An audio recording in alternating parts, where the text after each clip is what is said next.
आज का टॉपिक है next colligative property second.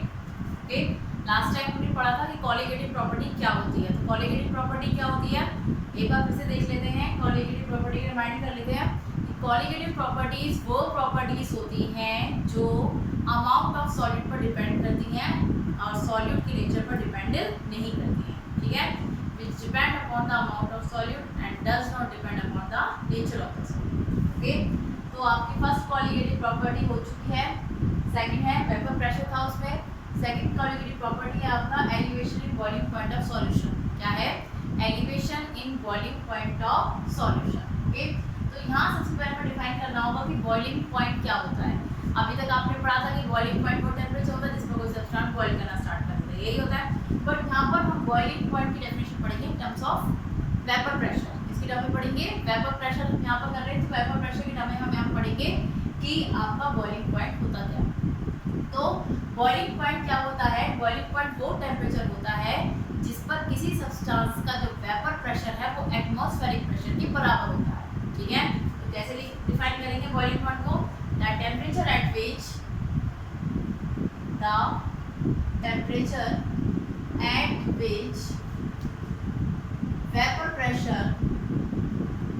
vapor pressure of a substance becomes equal to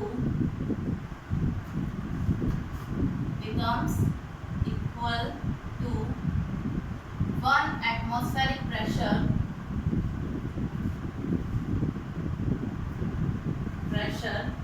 is called its boiling point। क्या कहते हैं उसे? उसका बॉइलिंग पॉइंट कहा जाता है।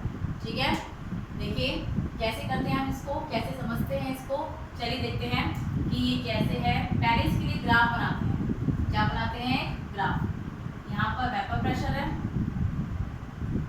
Vapour pressure. ओके, ये है आपका बॉइलिंग पॉइंट, बॉइलिंग क्लियर। जब हम वेपर प्रेशर और बॉइलिंग पॉइंट के बीच में ग्राफ बनाते हैं तो ग्राफ कुछ ऐसे आता है। ये ग्राफ आता है।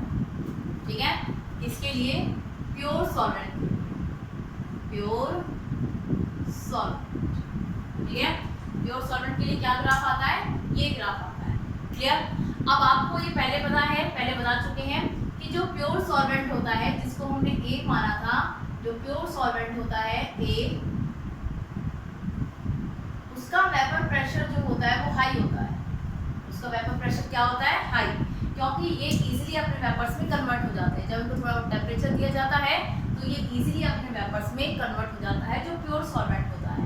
और जो सॉल्यूशन होता है, सॉल्यूशन में हमने क्या डिसॉल्व किया है? इसमें नॉन वोलेटाइल सॉल्यूट डिसॉल्व किया है। अगर हम क्या डिसॉल्व करते हैं? Non volatile solute. तो नॉन वोलेटाइल सॉल्यूट हमने बी मान लिया। अगर हम इसमें ए भी ऐड करते हैं और बी हमने नॉन वोलेटाइल सॉल्यूट ऐड कर दिया तो क्या होगा? ये जो बी है ये खुद तो वेपर्स में कन्वर्ट होगा नहीं। बी क्या होगा? खुद तो वेपर्स में कन्वर्ट होगा नहीं और ना ही ए को वेपर्स में कन्वर्ट होने देगा। ठीक है, खुद तो ये क्या है? बी है, वेपर्स में कन्वर्ट नहीं होते, नॉन वोलेटाइल सॉल्यूट है। और जो ये आपका सॉल्वेंट है इसके वेपर प्रेशर को भी डिक्रीज कर देते हैं। ठीक है, क्योंकि मान लीजिए आपका ये बी है, ये, और मान लीजिए ये ए है, ये क्या करेंगे? तो वेपर्स में कन्वर्ट होना चाहेंगे तो ये बी क्या करते हैं? रोक देते हैं वेपर प्रेशर में कन्वर्ट, वेपर्स में कन्वर्ट होने से। ठीक है, तो ये जो आपके नॉन वोलेटाइल सॉल्यूट होते हैं ये खुद तो वेपर्स में कन्वर्ट होते नहीं हैं और ना ही जो आपका प्योर सॉल्वेंट है उनके भी वेपर प्रेशर को डिक्रीज कर देते हैं। उनको भी वेपर प्रेशर वेपर्स में कन्वर्ट नहीं होने देते, उनके वेपर प्रेशर को कम कर देते हैं। ठीक है, तो वेपर प्रेशर जो सॉल्यूशन का होता है जिसमें नॉन वोलेटाइल सॉल्यूट है उसका वेपर प्रेशर इससे कम होगा। इसका जो ग्राफ ऐसे नीचे आएगा क्योंकि उसका ये जो वेपर प्रेशर है यहाँ पर क्या है कि जैसे जैसे टेम्परेचर बढ़ रहा है, जैसे जैसे आपका टेम्परेचर बढ़ रहा है इधर, तो आपको वेपर प्रेशर इंक्रीज होता जा रहा है। टेम्परेचर बढ़ रहा है, वेपर प्रेशर इंक्रीज हो रहा है। ये ग्राफ इसको दिखा रहा है कि with increasing temperature vapour pressure increases. Pure solvent का जैसे जैसे हम टेम्परेचर को बढ़ाते हैं ज़्यादा से ज़्यादा आपका जो प्योर सॉल्वेंट है वेपर्स में कन्वर्ट होता है। तो जैसे जैसे आपका टेम्परेचर बढ़ेगा आपका प्योर सॉल्वेंट वेपर्स में वैसे वैसे कन्वर्ट होता रहेगा, उसका वेपर प्रेशर बढ़ता रहेगा। ठीक है, तो जैसे टेम्परेचर बढ़ रहा है वैसे ही आपके वेपर्स तो आपका जो सॉल्वेंट है वो वेपर्स में कन्वर्ट हो रहा है, उसका वेपर प्रेशर इंक्रीज हो रहा है। और जो सॉल्यूशन है जिसमें नॉन वोलेटाइल सॉल्यूट है उसका वेपर प्रेशर प्योर सॉल्वेंट से कम होगा, तो उसका ग्राफ कैसे आएगा, उसका ग्राफ आएगा ऐसे, इससे नीचे आएगा कि जैसे जैसे बॉइलिंग पॉइंट बढ़ रहा है उसका भी जो सॉल्यूशन है आपका क्या है, आपका सॉल्यूशन, और सॉल्यूशन कैसा है, उसमें नॉन वोलेटाइल सॉल्यूट है, नॉन वोलेटाइल सॉल्यूट है उसमें, ठीक है, इसमें नॉन वोलेटाइल सॉल्यूट है सॉल्यूशन में, तो ये है आपका सॉल्यूशन का ग्राफ। क्लियर? तो जो सॉल्यूशन है उसका वेपर प्रेशर इस प्योर सॉल्वेंट से कम है, इस प्योर सॉल्वेंट से क्या है, कम है, ये आपका सॉल्यूशन है, मेंशन करने की ज़्यादा जरूरत नहीं है, ये सॉल्यूशन हो गया आपका। ठीक है, अब देखिए मान लीजिए इस टेम्परेचर पर हमें देखना है, हम क्या कर रहे हैं, इस टेम्परेचर पर देख रहे हैं कि इसका वेपर प्रेशर कितना है, प्योर सॉल्वेंट है, ये प्योर सॉल्वेंट है, इसका वेपर प्रेशर कितना होगा, यहाँ से तो ऊपर की तरफ जाओगे इसका ये वेपर प्रेशर होगा, यहाँ पर होगा इसका वेपर प्रेशर, ठीक है, और सॉल्यूशन का कहाँ होगा वेपर प्रेशर, इसी टेम्परेचर पर, सॉल्यूशन का वेपर प्रेशर यहाँ होगा, तो इसका वेपर प्रेशर यहाँ रहा है, इसका यहाँ रहा है, दैट मीन्स प्योर सॉल्वेंट का वेपर प्रेशर ज़्यादा है और सॉल्यूशन का वेपर प्रेशर कम है। ठीक है, तो किसी भी टेम्परेचर पर हम देख लेंगे, यहाँ देखो, यहाँ देखो, यहाँ देखो, किसी भी टेम्परेचर पर देखो तो वेपर प्रेशर प्योर सॉल्वेंट का ज़्यादा आता है, सॉल्यूशन का कम आता है। ठीक है, अब इतनी बात समझ में आ जाए तो तुम्हें डेफिनेशन भी आसानी समझ में आ जाएगी। क्या है बेटा इस ग्राफ में कि अगर हम एक ग्राफ ड्रॉ करते हैं vapour pressure and boiling point के बीच में, ठीक है, तो क्या होता है, जो प्योर सॉल्वेंट है, सिर्फ इसमें ये चीज़ समझने की है, जो प्योर सॉल्वेंट है उनका वेपर प्रेशर ज़्यादा होता है, ठीक है, और जो सॉल्यूशन होते हैं जिनमें नॉन वोलेटाइल सॉल्यूट डिसॉल्व होता है उनका वेपर प्रेशर कम होता है, क्योंकि non volatile solute easily vapours में कन्वर्ट नहीं होते हैं, ना तो इजीली वेपर्स में कन्वर्ट होते हैं और ना ही आपकी जो सॉल्वेंट है इनको वेपर्स में कन्वर्ट होने देते हैं, मतलब कि ओवरऑल सॉल्यूशन की वेपर प्रेशर को वो डिक्रीज कर देते हैं नॉन वोलेटाइल सॉल्यूट। ठीक है, तो जो सॉल्यूशन है उसका वेपर प्रेशर प्योर सॉल्वेंट की कंपैरिजन में कम होता है, तो इसका ग्राफ इससे ऊपर बनेगा, सॉल्यूशन का ग्राफ नीचे बनेगा। ठीक है, अब मान लीजिए यहाँ पर प्रेशर 1 एटमॉस्फेरिक है, कितना है, 1 एटमॉस्फेरिक प्रेशर है, इधर की वेपर प्रेशर है, इधर मैंने कह दिया कि वेपर प्रेशर इधर कितना है, 1 एटमॉस्फेरिक है। क्लियर? जहाँ पर प्रेशर आप वेपर प्रेशर 1 एटमॉस्फेरिक हो जाता है किसी सब्सटेंस का, जिस टेम्परेचर पर, कोई भी टेम्परेचर है, जिस टेम्परेचर पर किसी भी सब्सटेंस का वेपर प्रेशर 1 एटमॉस्फेरिक प्रेशर के बराबर हो जाता है, वो टेम्परेचर उसका बॉइलिंग पॉइंट होता है। क्या होता है उसका बॉइलिंग पॉइंट? ये 1 एटमॉस्फेरिक प्रेशर है, ये क्या है आपका 1 एटमॉस्फेरिक प्रेशर। ठीक है, ये 1 एटमॉस्फेरिक प्रेशर है, यहाँ पर ये सॉल्यूशन का 1 एटमॉस्फेरिक, ये 1 एटमॉस्फेरिक प्रेशर ये है, तो ये जो 1 एटमॉस्फेरिक प्रेशर है इधर इस टेम्परेचर पर, इस प्रेशर पर जो टेम्परेचर होगा, ये जो टेम्परेचर होगा, ये टेम्परेचर क्या होगा, इस सॉल्वेंट का बॉइलिंग पॉइंट होगा, टेम्परेचर है नीचे, बॉइलिंग पॉइंट है, तो ये क्या होगा, इसका बॉइलिंग पॉइंट होगा, यानी 1 एटमॉस्फेरिक प्रेशर पर किसी सब्सटेंस का जो टेम्परेचर होता है वो उसका बॉइलिंग पॉइंट होता है। ठीक है, आप इसको बॉइलिंग पॉइंट भी लिख सकते हो,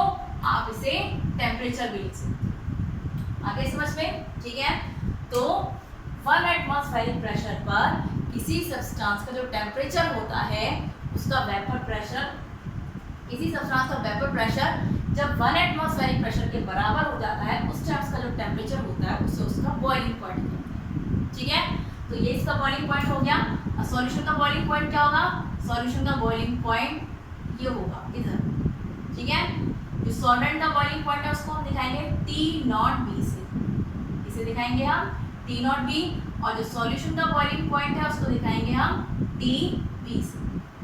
ठीक है, T0B किसका है, प्योर सॉल्वेंट का बॉइलिंग पॉइंट है, और ये किसका है, सॉल्यूशन का बॉइलिंग पॉइंट। ठीक है, ओके, और इन दोनों का जो डिफरेंस होगा डेल TB, इन दोनों का जो डिफरेंस होगा डेल TB, उसको बोलेंगे हम एलिवेशन इन बॉइलिंग पॉइंट। क्या बोलेंगे उसको, एलिवेशन इन बॉइलिंग पॉइंट।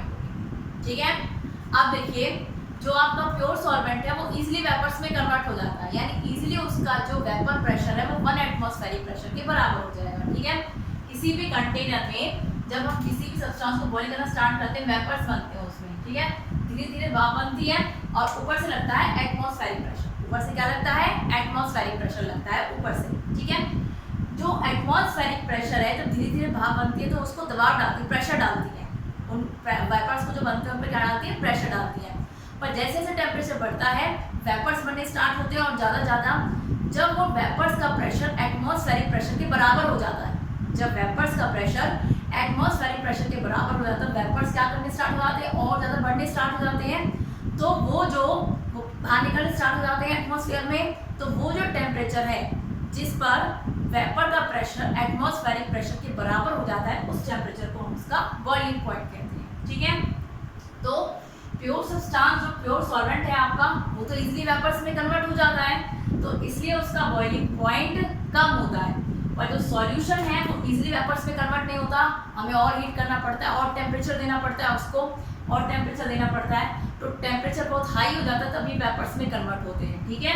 तो इसलिए जो आपका प्योर सॉल्वेंट है उसका बॉइलिंग पॉइंट कम होगा और जो आपका सॉल्यूशन है उसका बॉइलिंग पॉइंट ज़्यादा होगा, ठीक है, क्योंकि कम टेम्परेचर पर बॉईल हो जाता है सॉल्वेंट और सॉल्यूशन आपका बहुत ज़्यादा टेम्परेचर पर बॉईल होता है। दैट्स व्हाई इसका बॉइलिंग पॉइंट कम होगा सॉल्वेंट का और सॉल्यूशन का बॉइलिंग पॉइंट ज़्यादा होगा, ठीक है। यहाँ पर जो T0B है, T0B ये क्या है? Boiling point of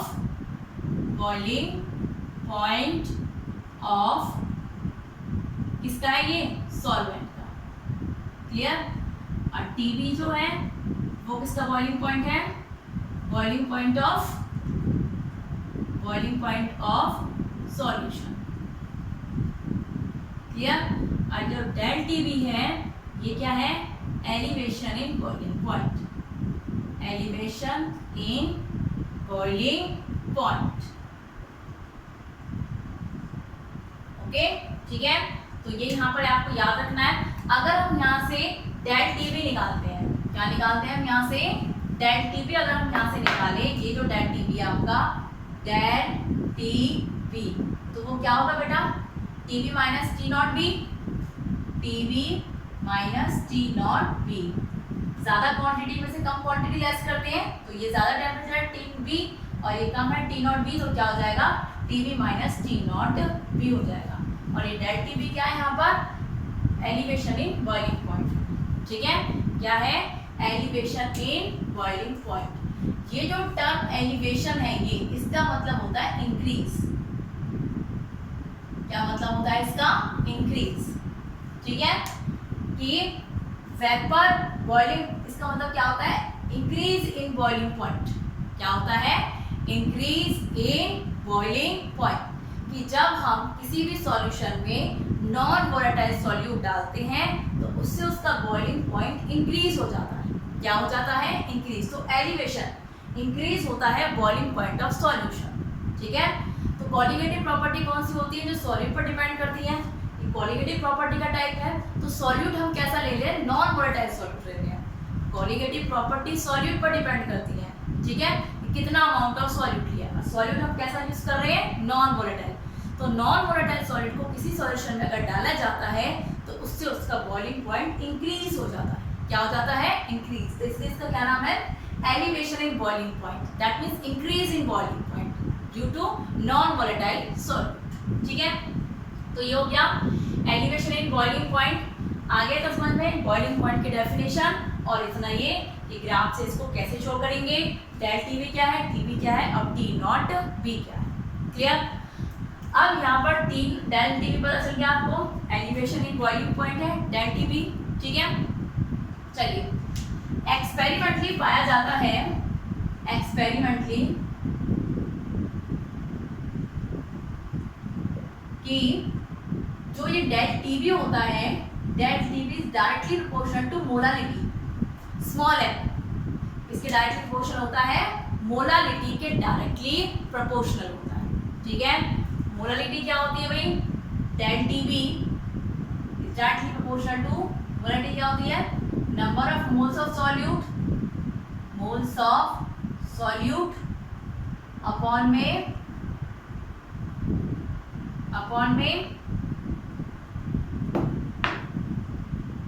volume of solution volume of solution in KG. KG में होता है यहाँ पर weight of solvent in KG, sorry weight of solvent in KG, weight of solvent in KG. ठीक है, ये क्या होता है आपका मोलारिटी होता है, number of moles of solute wait of solvent in KG, ये होता है आपका मोलारिटी। तो जो आपका ये जो टर्म है किस पर डिपेंड कर रही है, नंबर ऑफ मोल्स पर डिपेंड कर रही है। दैट मींस ये क्या है, एक कॉलिगेटिव प्रॉपर्टी। क्या बचता है इससे, ये कॉलिगेटिव प्रॉपर्टी है, क्योंकि colligative property number of moles पर डिपेंड करती है। तो जो डेल टीबी है ये नंबर ऑफ मोल्स पर डिपेंड कर रही है, it represent del TB is a colligative property. ठीक है, अब ये जो प्रोपोर्शनलिटी साइन है, प्रोपोर्शनलिटी साइन को हटा के हम प्रोपोर्शनलिटी कांस्टेंट लगा देते हैं। Del TB is equal to K B into M, K B into M. ये जो के बी है यहाँ पर ये प्रोपोर्शनलिटी कांस्टेंट है। के बी क्या है, प्रोपोर्शनलिटी कांस्टेंट, जिसको हम क्या बोलते हैं, ये कांस्टेंट है जिसको हम क्या बोलते हैं, मोलर एलिवेशन कांस्टेंट बोलते हैं। क्या बोलते हैं, constant is called molar elevation constant, molar elevation constant बोलते हैं। ठीक है, क्या है ये, के बी यहाँ पर क्या है, प्रोपोर्शनलिटी कांस्टेंट है जिसका नाम है मोलर एलिवेशन कांस्टेंट। आगे समझ में इतना। ठीक है, तो ये हो गया आपका डेल टीबी के बी इंटू एम के बराबर। क्लियर। अब इसके बाद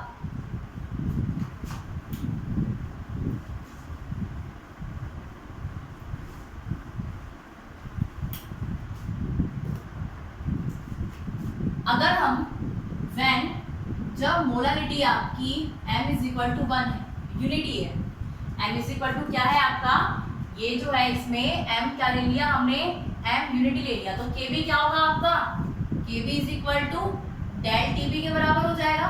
इसके बराबर हो जाएगा del TB, kb is equal del TB, ये तो 1 हो गया आपका। तो हम कैसे डिफाइन कर सकते हैं kb यानी मोलर एलिवेशन कांस्टेंट को, कैसे डिफाइन कर सकते हैं मोलर एलिवेशन कांस्टेंट को। Molar elevation constant is defined as the elevation in boiling point when defined as the temperature of solution, elevation in boiling point when molarity of the solution is unity। क्या होगी, molarity of the solution is unity। कैसे define करोगे इसको, क्या लिखोगे कि molar elevation constant is defined as the elevation in boiling point of a solution। क्या होगा, elevation in boiling point of a solution when molarity of a solution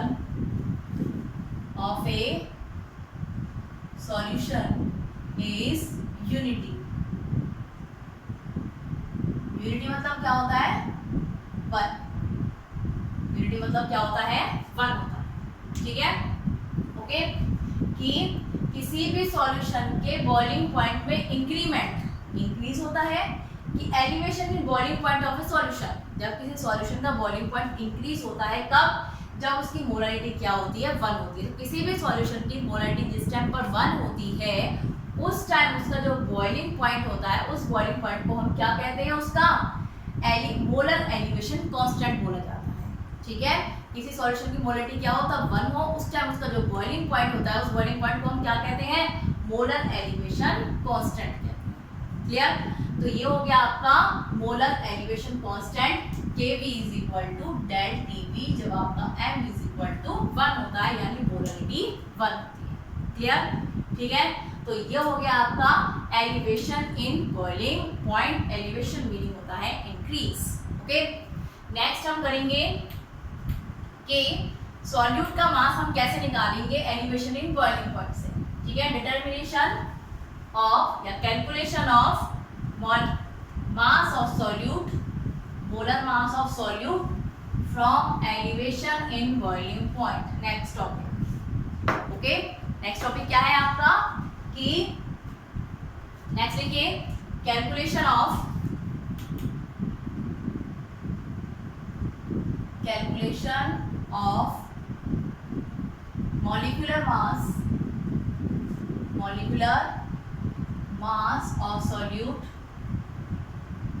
solute यानी m and solute के लिए p, ठीक है, from elevation in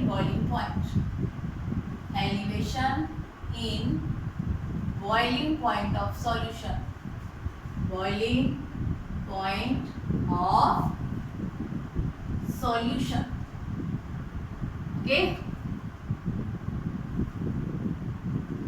चलिए अब ये देखते हैं कि सॉल्यूशन का बॉइलिंग पॉइंट हम molar elevation in boiling point से हम मॉलिक्यूलर मास कैसे निकालते हैं सॉल्यूट का। वो फॉर्मूला हमें ड्राइव करना है कि सॉल्यूट का मॉलिक्यूलर मास हम एलिवेशन इन बॉइलिंग पॉइंट से कैसे निकालें। क्लियर? अब हमें पता है जो डेल टीवी है, del TV is directly proportional to molarity. Experimentally हमने देखा कि del TB directly proportional to M molarity, okay. And molarity क्या होती है, और इसको हटाकर हम क्या लगा सकते हैं, पहले प्रोपोर्शनलिटी साइन हटा लो, del TV is equal to KV into M. चलिए इतना हो गया, अभी तक हमने इतना ही किया है, ठीक है। ऑल्सो एम क्या होता है, also M is equal to क्या होता है भाई, मोलारिटी क्या होती है, number of moles of solute upon में वेट ऑफ या वॉल्यूम ऑफ सॉल्वेंट लिख लो या weight of solvent in KG, ठीक है। तो नंबर ऑफ मोल्स को हम कैसे निकालते हैं, number of moles of solute जो होते हैं एनबी, कैसे निकालते हैं हम, वेट ऑफ सॉल्यूट अपॉन में मॉलिक्यूलर मास ऑफ सॉल्यूट, यही होता है। तो क्या होगा, WB upon MB into 1 upon WA into 1000, यही होता है मोलारिटी का फॉर्मूला, ठीक है। पीछे देखना, मोलारिटी आपको बताया हुआ है, मोलारिटी का फॉर्मूला ये होता है, क्लियर। अब इसको यहाँ पुट कर दो, फर्स्ट मान लीजिए इसको, फ्रॉम फर्स्ट से क्या होगा, del TB is equal to, del TB है, केबी को एज इट इज रखो, इस एम की जगह ये एम की वैल्यू पुट कर दो यहाँ के साथ, ठीक है। तो क्या होगा, WB upon MB into 1 upon WA and into 1000, okay. हमें क्या निकालना है, मॉलिक्यूलर मास ऑफ सॉल्यूट निकालना है, यानी ये MB निकालना है। क्या निकालना है, MB। इसको इधर ले जाओ, MB को हम इधर ले जाते हैं तो क्या होगा, KB into WB upon WA, इसको इधर ले आओ, कोई फर्क नहीं पड़ता, इंटू 1 अपॉन डेल टीवी नीचे आ जाएगा, डेल टीवी इंटू 1000। ये आ गया हमारा मॉलिक्यूलर मास ऑफ सॉल्यूट निकालने का फॉर्मूला, ठीक है। अब हमें यहाँ से क्या पता चला कि मॉलिक्यूलर मास जो सॉल्यूट का होता है वो कॉलीगेटिव प्रॉपर्टी के इनवर्सली प्रोपोर्शनल होता है। कॉलीगेटिव प्रॉपर्टी कौन सी आपकी, डेल टी, इसके क्या होता है, इनवर्सली प्रोपोर्शनल, ठीक है। Molecular mass of solute is inversely proportional to colligative property, और ये इसका फॉर्मूला हो गया कि मॉलिक्यूलर मास ऑफ सॉल्यूट का कैसे निकालेंगे, Kb into WB upon WA into 1 upon colligative property, यानी elevation in boiling point into 1000 की नीड हो तो लगाना है, अदरवाइज क्लियर, आगे समझ में, ओके। तो ये जो है इससे हम क्या निकालेंगे, मॉलिक्यूलर मास ऑफ सॉल्यूट निकालेंगे from elevation in boiling point, इससे elevation in boiling point, clear, ठीक है इतना। तो ये सेकंड प्रॉपर्टी जो है आपकी colligative property, elevation in boiling point यहाँ पर फिनिश होगी, ओके।